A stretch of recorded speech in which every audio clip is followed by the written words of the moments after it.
Hey, Big V here. Welcome. Today we're talking teams, and we're talking about one of the most important themes and topics that team leaders need to understand, and that is how to create compensation that actually motivates the team member and motivates the team leader to get the behavior we want out of both positions. See, it's very frustrating as a team leader when you create compensation that demotivates you, meaning you overpay your people so you can't let go of the things or the business because you've created bad compensation.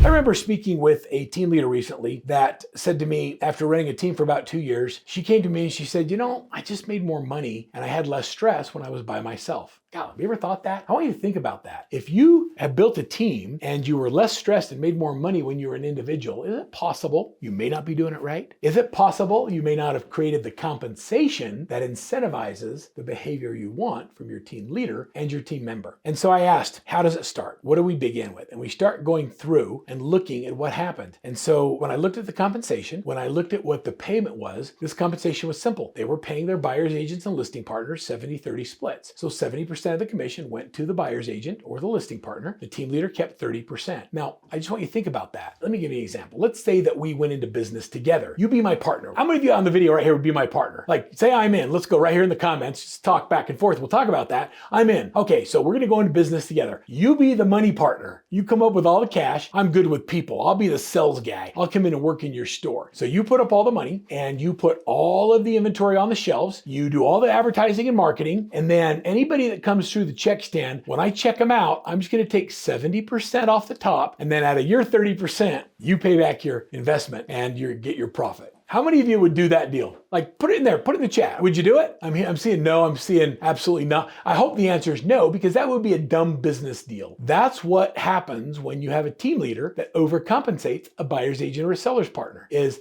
they take on all the risk, they take on all the financial responsibility, and then they give too much of the commission off the top of a transaction, and there's no money left to pay the bills or have a profit. Your job as a leader is to create stability and security for the people you lead. And if your business isn't profitable, there's no stability and security. So you have to be profitable, and your agents know that. I ask agents all the time, what's more important to you, the split you're on or the amount of money you take home to your family? Now I want you to think about that, and please put it in the chat. What's more important to you, the cash you deposit in your bank or the split that you're on? And no, they're not the same thing. You can have a high split and not sell any houses. Yeah, but I got an 80% split, but I didn't sell anything. So how much of that can you eat? None of it. Zero. High split on no transactions means nothing. A low split on lots of transactions could mean a lot of money. So I want balance. So for the team leader, I want you to run your business at a 50% gross profit after your cost of delivering the sale. So after you've paid your buyer agent or your listing partner and your expenses, you need to be at a 50% gross profit. When we do buyer's agents, we have an entire contract for this where we set minimum levels of production. The minimum level of production for a buyer agent on a Workman coach team is 24 transactions a year, 2 deals a month. If you're doing 2 deals a month on a 40% split, you're going to make more money than doing 1 deal a month on a 70 or 80% split. Yeah, because you're doing more transactions and you're in a culture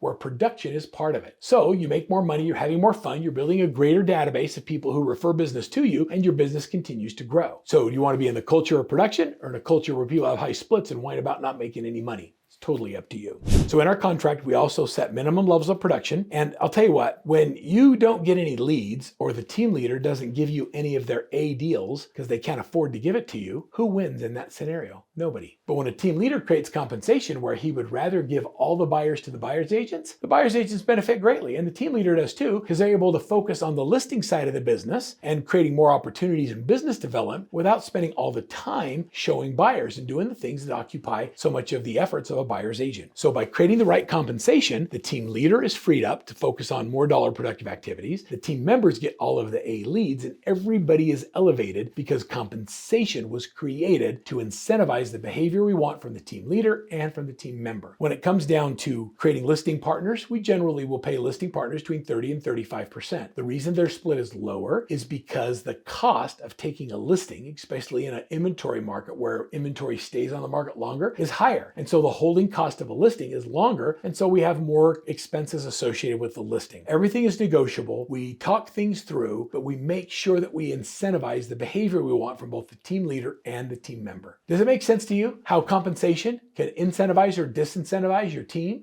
leader, or your team member? So here's my encouragement. Create the right compensation, do the right thing, and create an environment where your people get to take more money home. For me and the teams that I coach, I want all of my team members to make $100,000 a year. As a real estate agent who's selling houses, $100,000 a year should be the minimum acceptable amount. And if you're not making that much, or you can't make that much, ask yourself, am I on the right compensation plan, and do I have the right culture of productivity? If not, here, let me give you a free download. How about I give you our buyer specialist agreement that outlines the compensation of a buyer specialist, that shows the 40-60, 45-50, and 50-50. It shows the requirements of a buyer's agent and what's expected to be on our team. I'm gonna give that to you just for watching this video. It's right here in the downloads. If you have any additional questions, reach out to coach@workmansuccess.com, and we can help you with other compensation or things that you may have done wrong in the past that you want to fix going forward. There's a lot of complexities to building the right compensation, and I hope this video has solved some of that for you. Good luck in setting the right comp going forward.